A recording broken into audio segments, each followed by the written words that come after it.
tonga sondray atao amin'ny anfoivay a minova salamatsara sika rehetrarehetra mio sika dia resaka mikasika ny tao volondro lehilahy afrikana ka hatraty Madagasikara. Ny olona taloha ny afrikana taloha dia lava volo daholo ary misy lanjany tsara ny fikojakojana volo, misy lanjany tsy tena misy dikany ny volo aminy. Hiditra taty amin'ny tanin'ny Afrika ny Européenne ary nanomboka nanafoana ny culture, ny fitenin-drazana, fomba fiakanjo ary ny fikarakarana volo. Tamin'ny 1700 rehefa nahita fa mahakolokolo tsara ny vatany sy ny volon'ny afrikana dia nitady hevitra rehetrarehetra ny Européenne mba anafoanana an'izany fikarakarana izy zany vatany dia natomboka tamin'ny nanafoanana ny fihogo sy ireo menaka isan-karazany izay vita amin'ny zava-maniry fikojakojana ny volo. Voatery ary ireo afrikana nampiasa kérosène na tafy avy amin'ny biby fiompy isan-karazany nampiasain'izy ireo satria tsy nanana fihogo intsony. Nanaraka ny fanaon'ireo vahiny Européenne ny Merina sy ny Betsileo dia efa nanomboka nanao tapaka volo nanomboka tamin'ny 1890 fa ny sisy tany kosa indray mbola nahatazona tsara ny kolotsaina hatramin'izao ary indrindrandrindra ny bara. Izany hoe ny bara isaky ny 2 volana manasa ny lohany na isaky ny 4 herinandro tsy maintsy sasana ny loha ary asiana savoka vita amin'ny tantely ary asiana tavin'omby mampatanjaka tsara ny volo. Ny amin'ny tany afrikana rehetrarehetra mitovy daholo amin'ny fomba fikojakojana volo sy ny lanja izay omeny ny volo, izany hoe manandanja be ny volo tamin'ny tany afrikana taloha. Tany Togo fadin'ny togolais no manapaka volo ny hariva satria matahotra hoe misy fanahy akany ny volo iny dia manjary raha vao azon'ilay fanahy zany ilay volo dia manjary lasa maty ilay tompony. Zany fomba fieritreretan'izy ireo taloha. Ny Congo indray ampirimin'ny anaty sarivongana ny volo sy ny hoho rehefa maty ilay olona dia asaina manaraka anazy amin'izay mba miaro an'ilay olombelona ilay razana zany. Ny any Somalia indray ny lehilahy dia fady manao satroka ary fady rasaromana ny loha. Ary ny Rwandais indray tsy dia tia manao mirandrana loatra zareo fa ny volo dia apetraka atao afro izay izy mba azoazon-drivotra. Raha ny resaka volo afro indray dia nanomboka tamin'ny 570 ka hatramin'ny 790 no tena nampalaza azy. Misy karazany maro ity volo afro ity, izay ao ny afro-américaine, afro-caribien, afro-latino ary ny afro-africaine. Resaka politika sy kultoraly no tena anton'ity volo ity, izany hoe anesehoana. Ny tena anton'ity volo afro ity dia mba nasehoan'ireo afrikana hoe leo fanandevozana ny mainty hoditra ary anesehoana ihany koa ny hatsaran'izy ireo. Teo ihany koa ny hetsika hoe black is beautiful, izany hoe anesehoana ny hatsaran-tarehiny, anesehoana ihany koa ny hoe leo fanjanahantany sy leo ny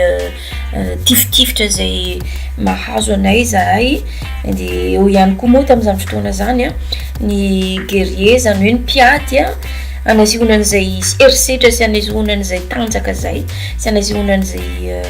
lohany zay dia nataon'zareo mihitsy nataon'zareo fanahinina mihitsy zany nanao ny volo afro, manisy fihogo anatin'ny volo. Dia ny afro-caribien sy ny afro-africaine nanao an'izany ary tena nalaza be zany volo zany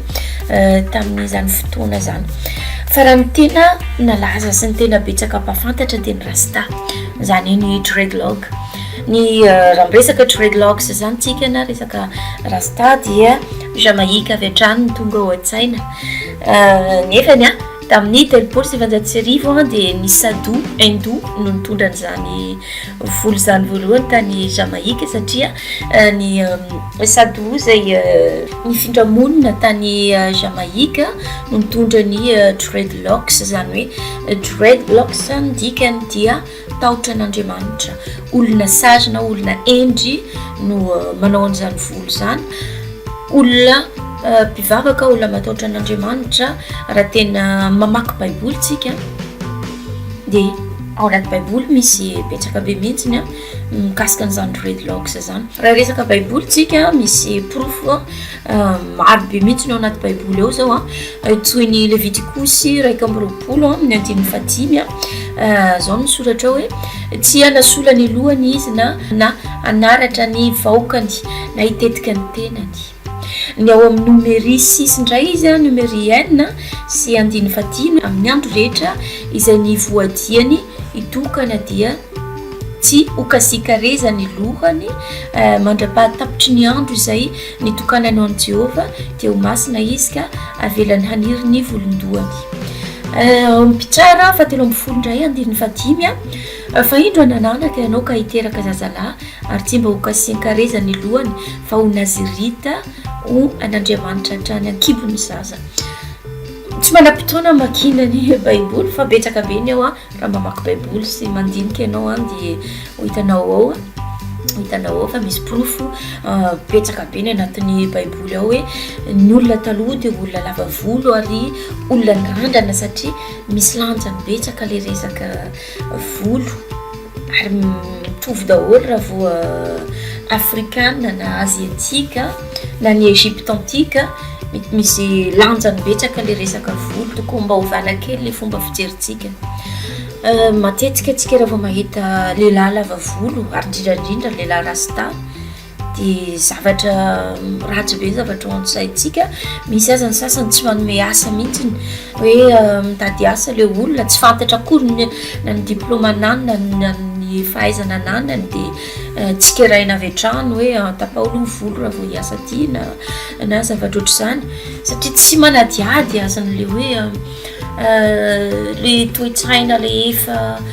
voazanaka taloha dia mbola reny foana noentina hatramin'izao zavatra hoe tsy fantatra anao akory ny ane tokony mba fantarina aloha le tantaranao hoe inona moa ny antony, inona moa ny zava-dratsy noentin'ireto européenne reto taty, inona moa raha nanaraka tsara ny vidéo nataony info evin mikasika ny volo ihany koa ny atsaratareny malagasy dia fantantaran'izany hoe nanaraka ny fitondran'ireo européenne ny tahory fivoatany dia nisy vehivavy andiam-behivavy maromaro zany nanao grevy satria tsy manaiky tsony hoe maninona moa ny zavatra ny ataon'ny vahiny no asaina ho ataonay fa dia asaina avela fotsiny amin'izao ny kolotsaina malagasy dia voatery ny vonoina sy vonoina ho faty ireo vehivavy ireo sy ny lohandohany izay nanitarika izany grevy zany. Sasany kosa indray nigadraina tsy nasakafo anatin'ny 3 andro dia zavatra ohatran'izany zany tokony mila fantarina ka zay naverimberiko foana hoe le tantaranao aloha tsara fantarina fa tsy ny culture-na vahiny no atao fantara aloha ny anao gasy da aveo anao manao culture. Za tsy miteny mihitsy hoe azo atao culture-n'olona satria eo ihany lamody azo avadibatika, azo atao tsara ny lamodin'olona fa azo atao ambany zavatra reny malagasy ianao betsaka amintsika ohatrany hoe tsika rehefa lasa ny tany alavitra dia adino tena odina tsy adino le malagasy. Ny sasany moa dia efa tselatsela koa tonga ny andafy dia efa manao hoe tsy mahiteny gasy na tsy mahafantatra zavatra ny vola gasy na matahotra hiverina any Madagasikara fa very zavatra ohatr'izany kely saina be sady tery fisainana be tsy ho vazaha mandrakizay anao zany na dia efa manana nationalité aza fa gasy foana aza atao ambany zavatra le malagasy ianao fa tsy le razanao zany mba mena asina le malagasy anao mena asina ihany koa dia mba mila ovana le fomba fijery fa tsy atao fohy fisainana be hoe rasta ty na lava volo ty dia mbanibaniko ty fa tsy mitovy amiko. Raha mamaky baiboly atsika zay manao hoe ampidirany Madagasikara ny baiboly dia vakio izy io raha ohatra ka tena tianao fantarina hoe inona moa no nahatonga ny européenne napiditra baiboly ary fomba manaona ny idiran'io baiboly io tany fa raha mandinika ianareo a zavatra mitovy ny nahazony africaine, Asia, amérindien, l'aborigène Australie zavatra mitovy nampidirina ny baiboly nampidirina ny sekoly mba hakana andreo toerana reo mba hakana an'ireo angalany zareo moramora fotsiny ny tanitsika zany hoe atangorona ny tsekoly sy any ampiangonantsika de zareo ao a maka an'le tanitsika sy maka an'le arena fa zany hoe raha vakinao le izy a de mba fataro sy mba dinio tsara le zavatra azo vakina sy azo dinina anatin'io baiboly eo fa za raisina ambango fangony fotsiny sy za raisina ambango fangony fotsiny hoe mamaky an'ity a fa mataotr' Andriamanitra de zao fa tiako tenenina zany hoe oka mba iova le fomba fijeritsika inona moa mahatonga ny gasy manambany ny gasy ka le olona manambany gasy any tenany any ny ambaniny satria izy gasy zay aloha ny androany a raha fitinina moramora izy zany a de raha fitinina fohifohy a de mitovy daholo a na ny Afrika na ny Asie na ny Amérindienne ny fomba fikojakojana volo sy ny lanja zay misy am'zany volo zany a misy lanjany be le volo fa tsy tokony ho tapitapana fatana na za miteny azao ny zany zao azy vao mahafantatra an'izany fa raha nagnatihady tsara taloha tsy nasiko hetina nasiko produit na vahiny nandalo tamin'ny voloko za koa ny de anisan'ny voa ihany koa de nanenina ary zany mahatonga anamba manaparitaka hoe tsy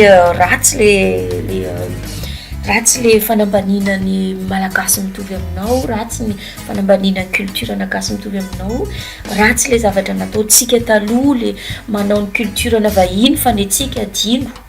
zay fa manjary lava resaka be fo evay a nefa raha ny izy anao commentaire hoe mba za dehibe resaka loatra fa mankaleo zay indray aloha ny androany a de manome vaovao manome fotoananao indray amin'ny manaraka de veloma daholo ary